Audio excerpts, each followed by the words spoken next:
What's up, y'all? It's Tony, and we're here for another episode of Famous Finds.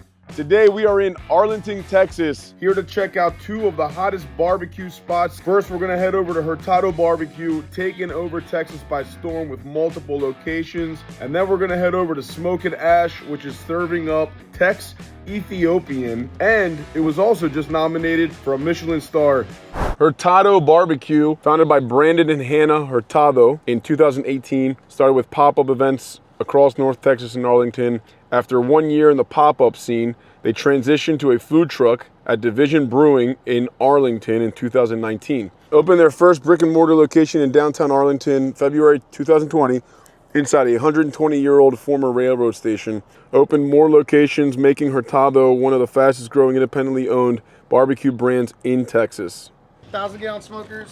We've got about 3 of these, and then we've got the twins. So those are, I think, 500 each. Pork belly burn ends. So basically it's our proprietary pork rub and then brown sugar, and that's pretty much it. And we just let them confit in their own fat. How long are they going for? These will go, what, 3 hours? It's like meat candy. We've got people that fly in just to come eat. We had a couple in from Orlando last weekend. We flew in just to eat. Wow. Hurtado Barbecue. Wow. It's like, that's awesome. And it's all about top 50, right? So Texas Monthly, every 4 years, they give out their top 50 list. I mean, if you think Texas, as big as Texas is, think about the grand scheme of barbecue and how many barbecue joints are in the state of Texas. And Daniel Vaughn has to go to every single barbecue. So that guy is like the barbecue wizard. But so obviously you have the different styles of smoking here, right, and cooking, but And different woods too. So like post oak is normally, that's your thing. That's what Texas barbecue. tell us a little bit about the culture of barbecue here. About, like, obviously you have the different styles, like I'm saying, but It's madness. what do you think, like, the one thing that everybody kind of does well as far as the culture is concerned, and just like the respect and the competition piece of Brisket it? will always be number one. Texas barbecue will always start with brisket. Then it trickles down. You might see pulled pork, you might see pork chops, you might see spare ribs, baby backs, depending on that. But it's always comes down to the beef in Texas. It's always going to be number one. We've always said, like, we don't cook for us, we cook for you. So what is it that the clientele is looking for? Are they coming in and like, oh, hey, do you have this? No, but we might think about that and take that into consideration. Yeah, I like We have that. leadership meetings every Tuesday. That's one of the things we bring to the table. What are we doing or what are we not doing that we should be? How do we tweak this and make it better? How do we I like it. evolve Nice. constantly?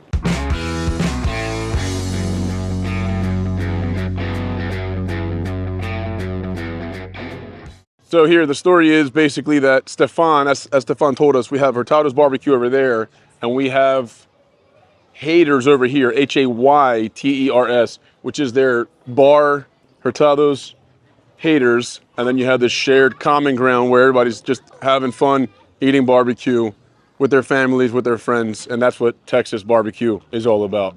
This is the El Patron platter. So you get basically 1.5 pounds of everything. So you got spare ribs, Iberico pulled pork, which is a bone-in pork shoulder we smoke whole. You get both moist and lean briskets, so you get from both ends. House-made pickles, habanero, house-bred pickled onions, birria tacos, and then local tortillas we get here. German mustard potato salad, which is cold. Elote, which is Mexican street-style corn. Brisket baked beans, and then Hatch chili mac and cheese. We're in Texas. We have barbecue. Needless to say, happy man right now. And as you can see from the spread, it is not going to disappoint at all. I guess we got to start with the brisket. You can see that fat rendered down, incredibly juicy. In Texas, they don't use sauce. You have it on the side. Kind of their rule of thumb if you have good barbecue or not, and it does not need it.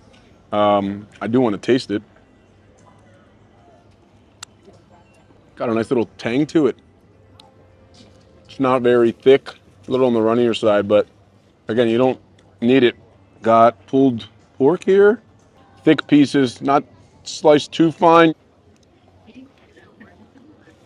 That's good. Yeah. Sausage. Got a mild there, and then a jalapeno cheddar here, probably. That sound familiar? That's good. Creamy. Not too spicy. Little pickled onions. Pickles. Cleanse the palate a little bit. Let's go in for one of these ribs next. I mean, Jesus, we got a full buffet spread here, as you can see. There's the ribs, St. Louis style. It's great flavor. I mean, look at the seasoning on that thing. Right, permeating throughout the rib. I'm gonna attack some of these sides. All right, so we got mac and cheese, I'm assuming. That's good. We got in there broccoli. Looks like little pieces of broccoli. Tastes like it too. I mean, I like it. Next, we have the baked beans. See the nice big pieces of brisket in there. That's good. I mean, look at that piece of brisket you got in there. Good, very good. Potato salad. Got some bacon crumbles on there. Got some fresh dill on top of there too. Really good. Refreshing. Elote. A little bit of hot sauce. That looks good. Last but not least, we have the birria. Got the brisket they're using in here, as they said. Got some onions. See a little bit of guac, it looks like. And we're gonna dip it in the consomme. That's good. If you're a fan of birria, Texas smoked brisket birria is definitely on the top of the list for sure. As I said, I wouldn't expect anything less coming into Texas, but they're doing everything right. When you're taking care of your team and you're taking care of your food, then you can really stand out in this industry, as we know. And it's great for me to obviously see it, on the ground level and talk to these people. But obviously, I get to eat all the food as well. So that's the other big bonus here. But I don't think anybody is going to disagree that the conversation for best barbecue, you can kick, you can scream, you can fight all you want, you can have all the opinions that you want. But the one thing about barbecue culture is that we're just here to eat great food and hang out. So, Arlington, Texas, Hurtado Barbecue. Now I know why it's famous. So we're here to spot Patrick and Fasika Hicks. They're doing some pretty cool things down here. They're mixing Ethiopian recipes with Texas barbecue. They're getting national attention. They're getting mentioned in New York Times top 50 restaurants. You got to be doing something right, and it's not by accident, as we know. Let's get inside. We have the Ethiopian spice coffee. I'm not expecting anything less than great here. Ethiopians obviously have a good reputation for coffee, and she has some aromatics in there too. So you saw her bring it over in the tea in the pot. We got to put the pinky out, right? That's good. That's really good. Tell us your story. Introduce yourself if you want, and just tell us, the inspiration along the way, how you got there.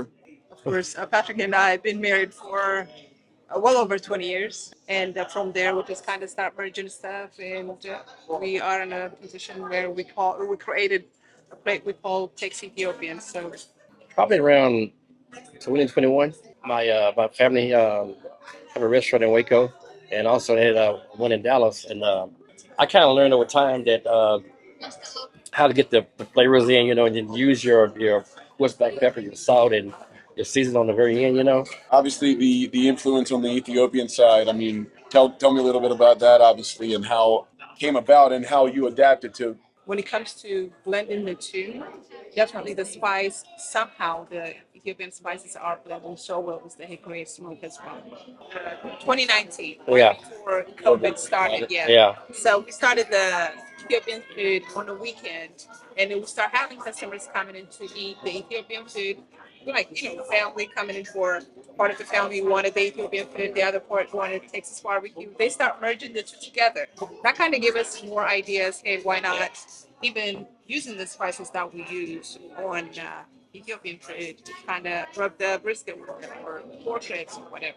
We have the dorawat, which is a chicken stew, and we have the brisket here, barbare mac and cheese, the pork ribs, What mac and cheese was it? barbare mac and cheese. Is it a Barbare is a spice? spice. I got it. Okay.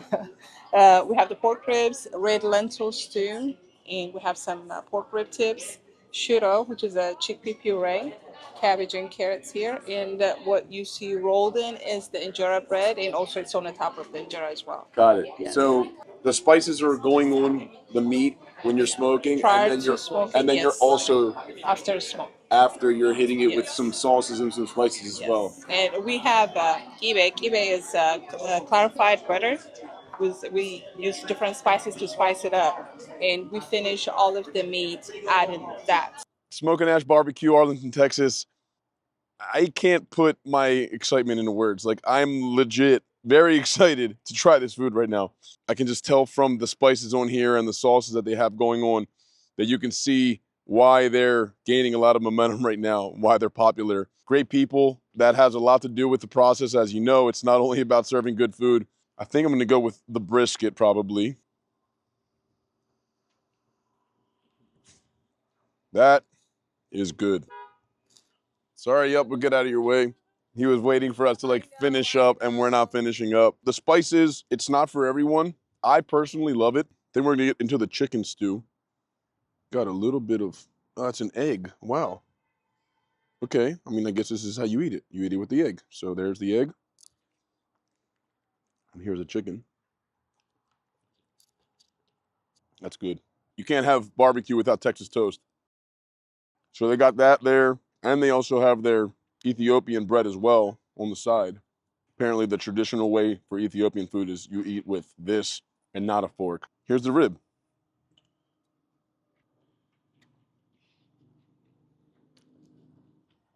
Oh my God. You can see right there, you bite it, not falling off. And now let's get into these sides. So we got the mac and cheese with the Ethiopian spice. That's good. Got the lentil stew here. I am a happy man right now. You got your baked beans, that's normally a standard here with barbecue. I could definitely see that being popular down here. And the cabbage stew.